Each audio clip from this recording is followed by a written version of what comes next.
story time about how my boyfriend and I got robbed for over $3,000. And I know someone's about to be like, $3,000 isn't even a lot of money. We were both teenagers and both saved up a year's worth of paychecks for this, so it was a lot of money to us. So my boyfriend and I were looking for a car that we could use for about a year or so, and we found this one guy on Facebook. And the car looked too good for the price that he was selling it at, but I got in contact, asked him if he would meet me somewhere, and then he started being super sketchy. He was like, well, I still have to do some work on it, so can you guys come to my house? So we drove an hour away to his place, and we pull up to this apartment, and we drive around a few times, and the car is nowhere to be seen. So he meets us outside, we go in his house, super nice, offered us drinks and everything, and then he goes, okay, can I have the money now? And we're like, well, we want to see the car. And he goes, you guys can see the car after you give me the money, I just don't want to get robbed. So we give him the money, and he goes to the back to count it, like for part 2. Part 2 on my boyfriend and I getting robbed. So like I said, we gave him the money and he said he had to go to the back to count it. So I look over at my boyfriend and he's shaking his head because we already knew what was going on at this point. And as soon as I hear footsteps, I turn my head and this guy is standing there with a gun pointed in between my boyfriend and I's heads and a baseball bat in the other hand. And then he goes, okay, you guys can get the fuck out of my house now. Before we leave his house, my boyfriend's like, bro, can I at least get the money back? And of course the guy says no. So then I called the cops. And my boyfriend didn't want me to call the cops because he was like, I want to handle it my own way. But I didn't care. That was money that we worked hard for. So I got on the phone with the police. We went down to the police station. We made our statements and everything like that. And then we go back like I think a week later. And they show us a picture and they're like, oh, is this him? Well, apparently this guy had a lot of gun charges and everything like that. So he went to jail and had to do community service like for part 3. Part 3 on my boyfriend and I getting robbed. So like I said, they said that he had a lot of gun charges and so he went to jail. And I think he was only in there for 6 months because apparently he was only a teenager. So after he got out, it was like time for him to start paying us back. And I was so happy that I didn't let my boyfriend handle it his own way. I feel like this was the best revenge or whatever. He had to spend that whole summer doing community service to pay us back. And it's not like a fine where you can just pay that money back. Like, you actually have to do community service for that money. Or I'm pretty sure that's what the cops told us. But the funniest thing is we actually saw him walking in the mall with his dad whenever we got one of the paychecks. Because we went shopping with it. And we were walking right behind him. And my boyfriend wanted to say something. And, you know, I was like, no, we already got the money back. You know, like, let's not do that. This is a story time about the time someone tried to rob me and my best friend and almost us. For no reason. Back when I was like in my teen years, me and my best friend Shaquan would just drive on our permits everywhere. Literally had a saying that 2 permits equals 1 license, so who cares? That is terrible. Do not do that. We definitely ended up facing our fair share of consequences for this, but that's just how we did it. Shaquan was something of a self-proclaimed ladies man. Like, he always had girls like hitting his phone all the time. I don't know how, because he was well known for like not taking girls serious, especially at that time in his life. Like, he was just not into a relationship. His stepdaddy era now though, so if you want a man, hit my guy Shaquan. I digress. One day we were basically just being badass kids and this girl he had been talking to pretty frequently says like, hey, come meet me at the mall. Shaquan was like, I'm with my sister, like, what are you trying to get into? Like, blah, blah, blah, blah. And I was cool with this because I wanted to go to the mall anyway, so I was like, oh, just drop me at the mall and then pick her up and then just get me when I'm ready to be done shopping. He was like, oh yeah, we'll just hang out in the car and like chat, and then like when you're done shopping, just come outside. This girl didn't just want to chat.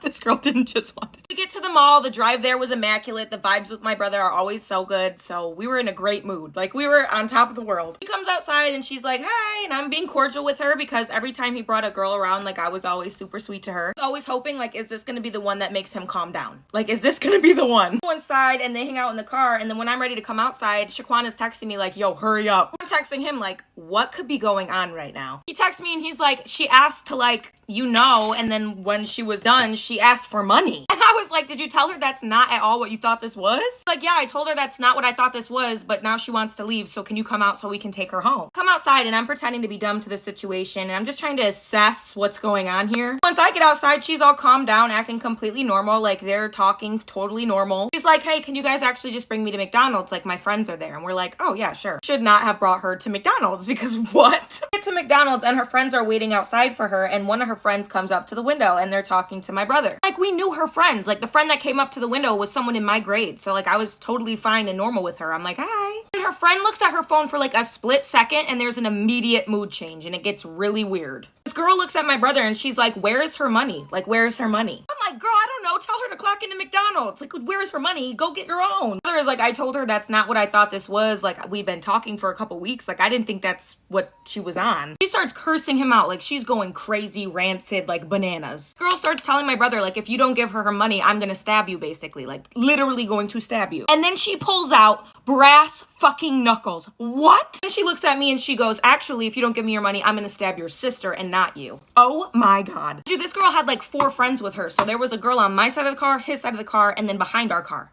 We were like trapped in there. Literally looks at me and we have the same thought and he says, just go along with it. Go to part 2, I'm so sorry. Part 2 of the story time of the time a girl tried to rob me and my best friend. Yeah, so I look at the girl and I'm like, just come over to my side. I'll pay for her. Like, I just want to be done with this. Like, I'll pay whatever you want me to pay her. I'm not paying this girl. Are you out of your mind? I look at Shaquan and I motion for him to roll up his window. Like, roll your window up. He comes to my side of the window and I roll my window down and then I'm like, pull off, like just pull off. He throws the car in drive as fast as he can and he starts squealing out of the parking lot. But this girl is holding onto the window. Holding onto the window and trying to get me from the window with her fist. And I'm just like, what? So I'm reaching out the window. I'm punching her to get out of the window. Like, I'm positive that this probably looked like a weird scene out of Fast and Furious, but with like toddlers, because we were like teenagers. She finally lets go of the window, but as she lets go of the window, we like ran over her toe. Good thing, because that's what you get. Immediately, I'm like, we're calling the police, we're calling the police, we're calling the police. Like, these girls are crazy, we're calling the police. Mind you, there's no world in which my brother would rather call the police than just deal with something himself, but even he agrees, like, we need to call the police. Call the police and we tell them that these girls are at McDonald's and they're like armed and whatever, and like the police literally know who we're talking about. Police are quick, like they show up at the McDonald's mad fast, so we do a loop around because we wanted to see like what's about to go down because we're nosy. And I tell you, they had like 6 squad cars pull up because they weren't sure what the situation fully entailed. Like, is there a gun? Like, what's going on? Stop by once we know that the police are there because obviously like they'll keep the situation at bay. And we wanted to give our statement because like, what just happened? The police basically tell us that this isn't the first time that this has happened and that they're known for this and that the girl that was trying to stab me was the other girl's pimp. We're all underage, so none of this is legal or makes any sense to me. I'm just like, what is going on?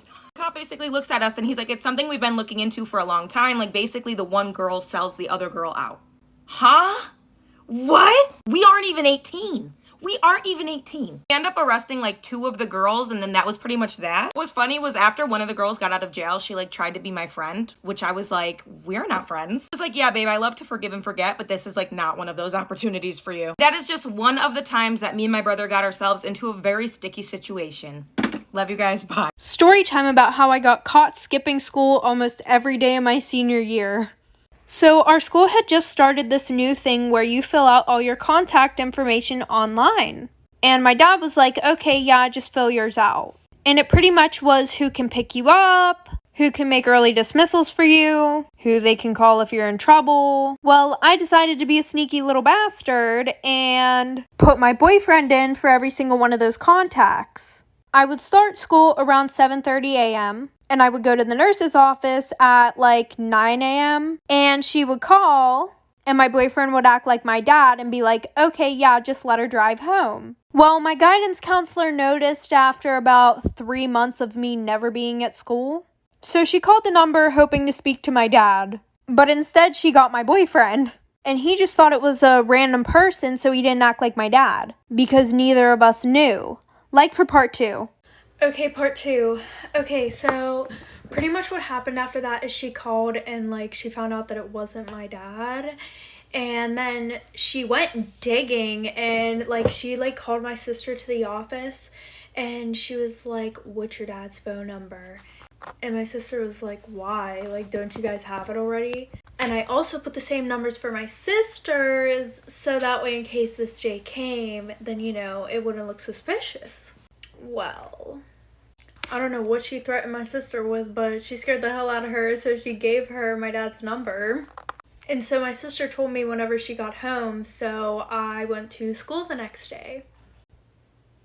And it was like a surprise party whenever I walked in the office. The dean was there, the principal was there, and my guidance counselor. So I got in trouble and then they were like, oh, we're calling your dad. So what did I do? I left before they called him.